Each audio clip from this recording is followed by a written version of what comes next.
السلام عليكم ورحمة الله وبركاته. الحمد لله رب العالمين. الصلاة والسلام على سيد الأنبياء والمرسلين وعلى آله وأصحابه أجمعين. أما بعد. قال النبي صلى الله عليه وسلم: يا أيها الناس توبوا إلى الله فإني أتوب في اليوم إليه 100 مرة.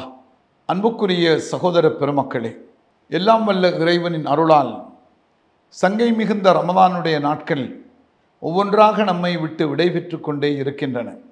இவ்விதமான இந்த நேரத்திலே நாம் சிந்தனை கெடுக்க வேண்டிய மிக முக்கியமான ஒரு விடயம் என்னவென்று சொன்னால், நாம் அல்லாஹ்விடத்திலே மன்னிக்கப்பட்ட மக்களாக மாற வேண்டும். மன்னிக்கப்பட்ட மக்களாக நாம் மாற வேண்டும்.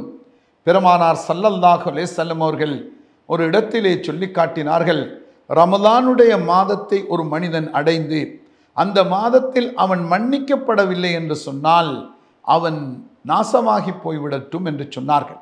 அதாவது குறையாக சொன்னார்கள், ரமலான் மாதம் வந்தும் உனக்கு மன்னிப்பு கிடைக்கவில்லையா, அப்படியானால் உன்னை விட ஒரு துரதிஷ்டவாதியை பார்க்க முடியாது என்று நபி அவர்கள் எச்சரித்தார்கள். அருமையான சகோதர பெருமக்களே, இந்த ரமலானுடைய மாதம் நன்மைகளை கொட்டி கொடுக்கிறதே. எங்களுடைய பாவங்கள் மன்னிக்கப்படுவதற்குரிய பல்வேறு விதமான காரணங்கள் இந்த ரமலானுடைய மாதத்திலே கிடைக்க பெறக்கூடியதாக இருக்கிறது. இதைத்தான் நாம் கவனத்திலே கொள்ள வேண்டும். அதற்குத்தான் நாம் சொல்லுவோம் தௌபா செய்தல் அல்லது இஸ்திக்பார் செய்தல் என்று நாம் சொல்லுவோம். இந்த இடத்திலே நாம் பார்க்க வேண்டும், அல்லாஹு தஆலா மனிதனை மன்னிப்பதற்கு காத்து கொண்டிருக்கிறான். மனிதனை மன்னித்து அவனுக்கு அருள் புரிவதற்கு அல்லாஹ் பார்த்து கொண்டிருக்கிறான். நாம் மனிதர்களாக இருக்கின்ற நாம் எத்தனையோ தவறுகளை பாவங்களை செய்திருப்போம். ஏனென்றால் நம்மை சுற்றி இன்றைக்கு பாவங்கள் நடைபெறுகின்றன.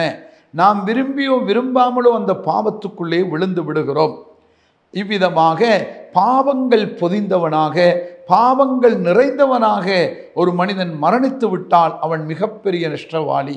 அல்லாஹு தஆலா பாவங்களை மன்னிப்பதற்கு எந்த அளவுக்கு நேரம் கொடுத்திருக்கிறான் என்று சொன்னால், இன்னல்லாஹ யக்பலு தௌபத்தல் அப்தி மாலம் யுகர்கர். ஒரு மனிதன் மரணிக்கின்ற தருணத்திற்கு வந்து அவனுடைய உயிர் தொண்டக்குழி வரைக்கும் வந்து கரு கரு என்று அங்கே அந்த இழுத்து கொண்டு இருக்கின்ற வரைக்கும், அதற்கு முன்னால் இருக்கின்ற நேரம் வரைக்கும் அல்லாஹ் அவனுடைய பாவங்களை மன்னிக்கிறான், மன்னிக்க காத்து கொண்டிருக்கிறான். மனிதர்களை மன்னிப்பு கேளுங்கள் கேளுங்கள் என்று அல்லாஹ் அறிவுறுத்தி கொண்டே இருக்கிறான். அருமையான சகோதர பெருமக்களே, நாம் ஒவ்வொருவரும் எங்களுடைய பாவங்களை மன்னிப்பதற்காக அல்லாஹ்விடத்திலே நாம் தௌபா செய்ய வேண்டும். நாம் நினைத்துவிடக்கூடாது பாவங்கள் என்பது சர்வசாதாரணமானது தானே, அதை நாங்கள் அதாவது எந்த விதமான கவனமும் இல்லாமல் பயமும் இல்லாமல் இன்றைக்கு நமது மக்கள் செய்து கொண்டிருக்கிறார்கள், நமது இளைஞர்கள் செய்து கொண்டிருக்கிறார்கள், நமது யுவதிகள் பெண்கள் தாய்மார்கள் செய்து கொண்டிருக்கிறார்கள்.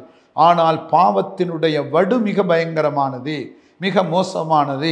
இந்த பாவம் மன்னிக்கப்படுவதற்காக நாம் அல்லாஹ்வின் பக்கம் திரும்ப வேண்டும். பாவம் மன்னிக்கப்படுவதற்காக வேண்டி நாம் அல்லாஹ்வின் பக்கம் நாம் திரும்ப வேண்டி இருக்கிறது.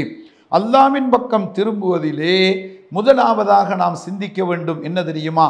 பாவங்களை நாம் செய்யக்கூடாது, பாவங்களை நான் செய்யக்கூடாது என்ற உறுதிப்பாடு நம்மிடத்திலே நாம் எடுத்துக்கொள்ள வேண்டும். எங்களுடைய பாவம் மன்னிக்கப்படுவதற்கு, எங்களுடைய தௌபா அங்கீகரிக்கப்படுவதற்கு இது பிரதானமான முக்கியமான விடயமாக இருக்கிறது. பாவத்தை செய்து கொண்டே எந்த நாளும் பாவம் செய்வது, எந்த நாளும் அநியாயம் பண்ணுவது, எந்த நாளும் அட்டூழியங்கள் பண்ணுவது, இப்படியெல்லாம் பண்ணிக்கொண்டு அல்லாஹ்விடத்திலே தௌபாவும் இஸ்திக்பாரும் கேட்டுக்கொண்டிருந்தால் அதில் எந்த பயனும் இல்லை. ஒவ்வொருவரும் உணர வேண்டும், நான் பாவம் செய்ய மாட்டேன். ஏனென்றால் மார்க்கம் தெளிவாக சொல்லித் தருகிறது, இதை செய்தால் இது உங்களுக்கு நன்மை, இதை செய்தால் இது பாவம் என்று மார்க்கம் சொல்கிறது. எது பாவம் எது புண்ணியம் என்று இஸ்லாம் தெளிவாக சொல்லித் தருகிறது. தெரிந்து பாவங்களை செய்து கொண்டிருந்தால் அங்கே அல்லாஹ்விடத்திலே தண்டனைக்குரியவர்களாக நாம் மாறுவோம். அதனால் முதலில் எங்களுடைய தௌபா அங்கீகரிக்கப்படுவதற்கு, பாவங்கள் மன்னிக்கப்படுவதற்கு நாங்கள் பாவங்களை விட்டுவிட வேண்டும். உதாரணத்திற்கு, ஒரு மனிதன் போதைப் பொருள் பாவனை செய்கிறான், இது மிகப்பெரிய குற்றம்.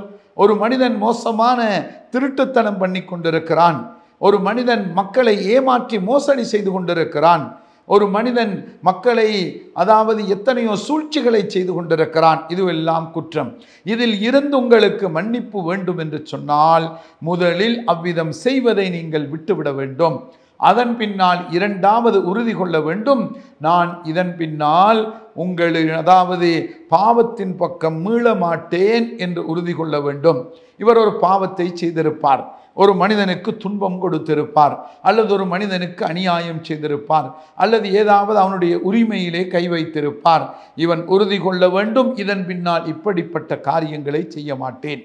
மூன்றாவதாக எல்லாம் வல்ல அல்லாஹ்விடத்திலே அழுது கண்ணீர் சிந்தி, இறைவா நான் பாவம் செய்து விட்டேன், குற்றம் பண்ணி விட்டேன், அநியாயம் செய்து விட்டேன், ஆகவே நீ என்னை மன்னித்து கொள் என்று சொல்லி கெஞ்சி கெதறி கண்ணீர் வடித்து பிரார்த்தனை செய்ய வேண்டும்.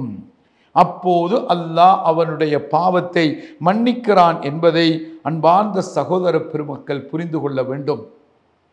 அதற்குத்தான் நாம் தௌபா செய்வது, இஸ்திக்ஃபார் செய்வது என்று சொல்கிறோம். அருமையான சகோதர பெருமக்களே, கண்மணி நாயகம் ஸல்லல்லாஹு அலைஹி வஸல்லம் அவர்கள் சொல்கிறார்கள், யா அய்யுஹன்னாஸ், மக்களே எல்லோரையும் அழைத்து சொல்கிறார்கள், தூபு இலல்லாஹ், அல்லாஹ்விடத்திலே தௌபா செய்யுங்கள், மன்னிப்பு கேளுங்கள். ஃபஇன்னி அதூபு ஃபில் யௌமி இலைஹி மிஅத மர்ரா, நான் அல்லாஹ்விடத்திலே ஒரு நாளைக்கு 100 விடுத்தம் மன்னிப்பு கேட்டுக்கொண்டிருக்கிறேன், 100 விடுத்தம் தௌபா செய்து கொண்டிருக்கிறேன், 100 விடுத்தம் இஸ்திக்ஃபார் செய்து கொண்டிருக்கிறேன்.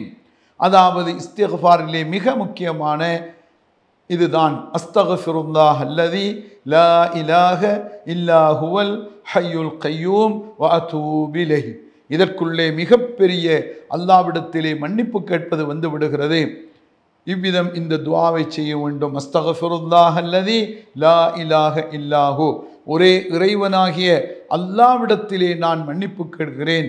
அஸ்தக்ஃபிருல்லாஹ் அல்லதி லா இலாஹ இல்லாஹு அலைஹி தவக்கல்து வஹுவ ரப்புல் அர்ஷில் அலீம், அவன் மீது நான் தவக்குல் வைத்திருக்கிறேன், அவனே அரிசுக்கு சொந்தக்காரன். இப்படியெல்லாம் அல்லாஹ்வை புகழ்ந்து இஸ்திக்ஃபார் செய்வது உண்டு. அதுமையான சகோதர பெருமக்களே, இவற்றை அதிகமாக ஓத வேண்டும். அது ஒன்றும் தெரியாவிட்டால் அஸ்தக்ஃபிருல்லாஹல் அலீம், அல்லாஹ் மகத்துவமான கண்ணியமான அல்லாஹ்விடத்திலே மன்னிப்பு கேட்கிறேன் என்ற உணர்வுடன் அங்கே நீங்கள் அல்லாஹ்விடத்திலே நீங்கள் இஸ்திக்ஃபார் செய்ய வேண்டும். இப்படியான இந்த தௌபாக்களை இஸ்திக்ஃபார்களை நாளாந்தம் செய்து நாம் அல்லாஹ்விடத்திலே மன்னிப்பு பெற்ற மக்களாக மாறுவோமாக. எல்லாம் வல்ல இறைவன் இவற்றை புரிந்து கொண்டு செயல்படுவதற்குரிய சந்தர்ப்பத்தை சூழ்நிலைக்கு நமக்கு தருவானாக. வஸ்ஸலாமு அலைக்கும் வரஹ்மத்துல்லாஹி வபரகாத்துஹு.